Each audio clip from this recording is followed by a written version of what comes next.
Hi, it's me again with CorelDraw tips and tricks. Somebody sent me these two pieces of clip art, and they've already traced them. They're good vector, and they want to do this. They want to put the cat in front of her back, well, really in front of the dog, with a little separation of a line. This is super easy.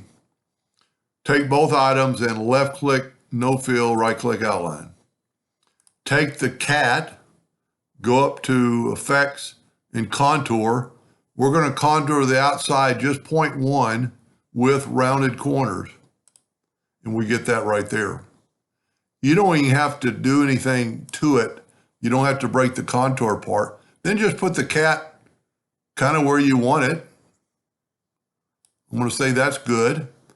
Let's see how big this thing is. It's less than or a little more than 5, so let's make our nudge factor 6.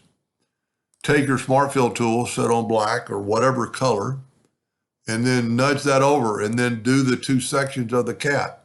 And you're done, with the exception that the cat is made up of two pieces and you can barely see the line there. So what you could do is shift select both pieces and go and weld them, and that line will disappear. That's a pretty cool graphic of a cat and a dog, and you could make it look any way you want. You could put the cat on the other side, but then you might lose the tail, but you could do the same thing with the tail. Really easy. Hope that helped. Thank you for watching.